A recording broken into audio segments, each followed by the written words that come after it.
Welcome to Maths with EJD. In this video, I'm still on evolutionary game theory and I'll be zooming in on the hawk-dove game. So, can we go for this? What is exactly the hawk-dove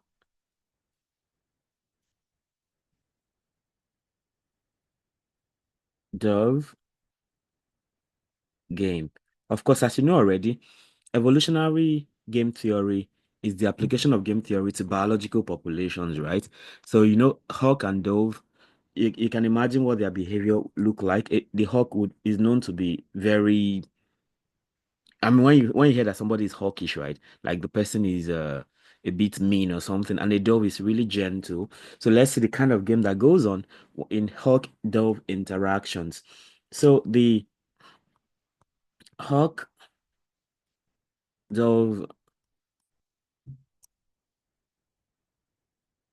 the hawk-dove game models a situation in which two individuals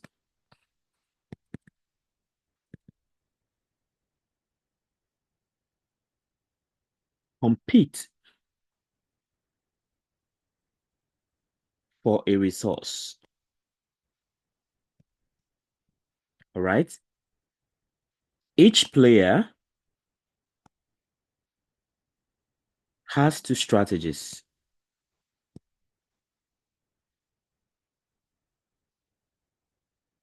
All right. So one of the strategies is the hawk strategy, which is aggressive, like, just ruthless and wants to make all the profits. And then you have the other strategy to be dove, which is actually peaceful, as gentle as a dove, if you remember. So that's a peaceful strategy. Now, that's what the hug dove game is basically about. Now, let's talk about the payoff matrix. What does the payoff matrix look like in this situation? I guess I want to change this to this. So payoff. Oh, I ended up not changing it. Okay. Payoff matrix. So the payoff matrix for the hog dove game, the payoff matrix for the hawk dove game is typically as follows. So you have hawk, you have dove, and then you have hawk, and then you have dove. So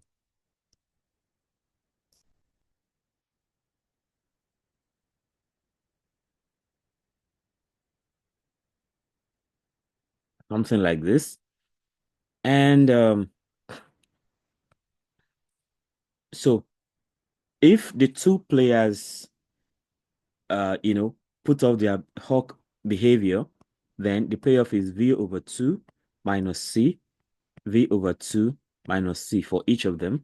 Then if the first player is a hawk and it puts up his hawk strategy, and the second player puts up a dove strategy, the first player gets V and the second player gets 0 because the hawk aggressively grabs everything. And then if the first player is a dove and the second is a hawk, you have 0 V. And then if both of them are peaceful, they get V over 2 at peace. Okay. So that's what the payoff looks like. But then what are the meanings of V and C? Where V is the value, V is the value of the resource. Okay. And C is the cost of injury, the cost of injury. So you can see that C is reducing the value of the resource because wherever we have C, it's reducing V over 2. So C is the cost of injury um, in the cost of injury in hawk-hawk interaction. In hawk-hawk interaction, right? Um, they are both aggressive, so there's bound to be some blood shed, right? And then on the other hand, if you have the hog dove interaction, the dove is peaceful, the hog just takes everything. But then if they are dove and there's prevailing peace. So, but in hog dove interaction, there's a lot of aggressiveness and there are injuries to both parties, and that is why their resources are also depleted. All right. So can we look at a practical example? Imagine a scenario where, um, imagine this example where, okay, we consider the following scenario, the following scenario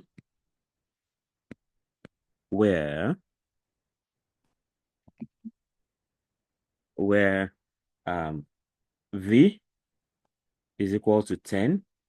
That's the value of the resource is 10, and C is equal to 6. All right. Um, so that's the cost of injury is 6. Okay. Um, in this case, we can have payoffs for different pairings.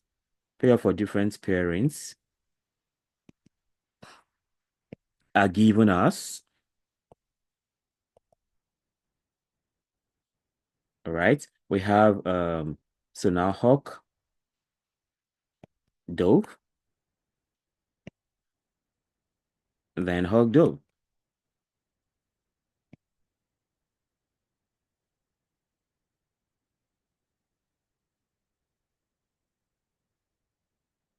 So here now you have of course here should be V over 2 minus C a piece, right?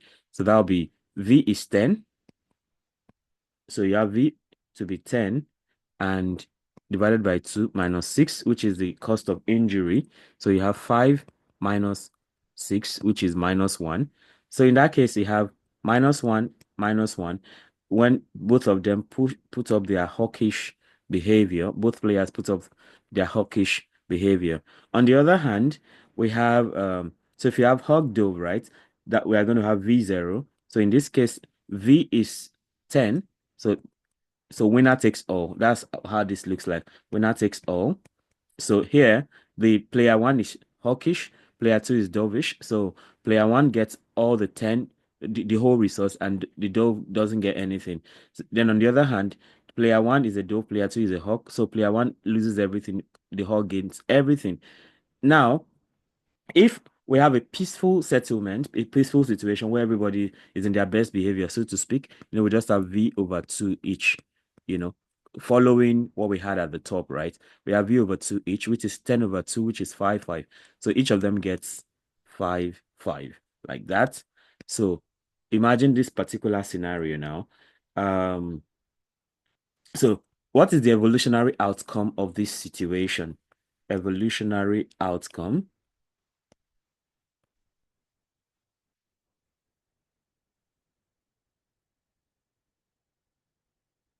All right. So, you see that in this game, in this game, the mixed strategy equilibrium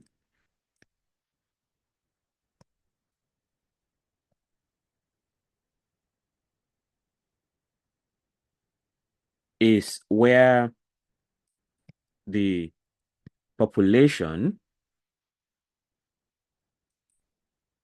consists of both hawks and doves.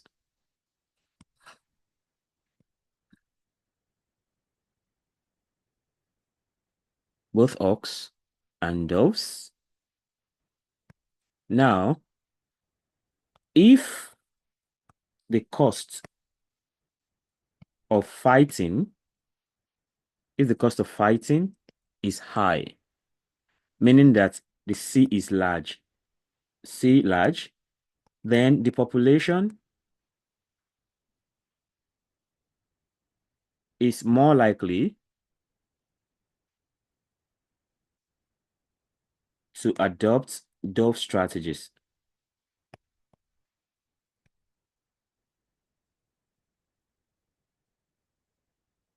I mean, we can see this in the case of bullies, right? So we can see bullies as hawks, and we see the people they bully as doves. So if you have if everybody is a bully, right? If of or at least one day the person being bullied stands up to the bully, you see that the bully knows that they're not going to go scot-free. So in that case, they'll be a bit more dovish than hawkish, something like that. And that is what happens in international relations, right? So the countries that are almost equally powerful, or countries that can do significant damage to themselves, they would rather live on peace terms because the cost of fighting is a lot, right? So if the cost of fighting is high, that for large C, the population is more likely to adopt those strategies. Okay. Those strategies, that is. So we have that. And then on the other hand, right, if the benefit, if the benefit of winning is high, for instance, a bully can go unchallenged. That's a scenario. If the benefit of winning is high, is high, that is V is large V, hawks are favored. Hawks are favored. So you can already see that in the case where you have hawk and dove interaction, hawks are like winners that take all, right? So we have that. So hawks are favored. So in essence, right, the evolutionary implications. So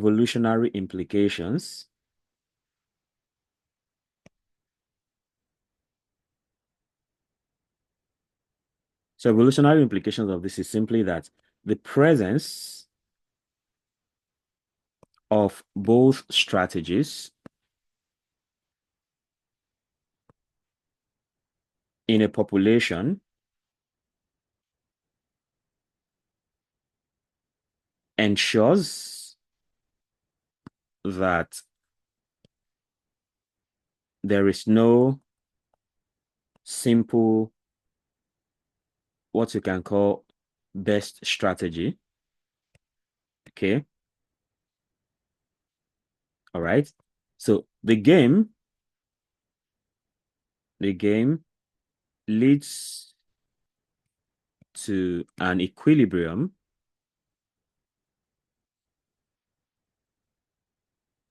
where each individual's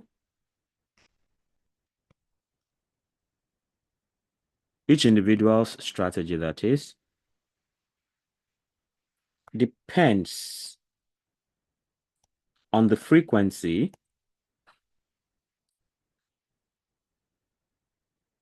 of the other strategies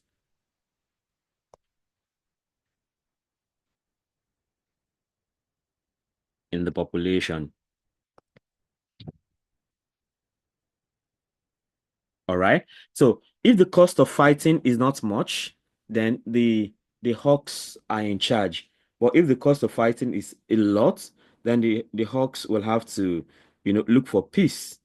All right. So that's how that goes.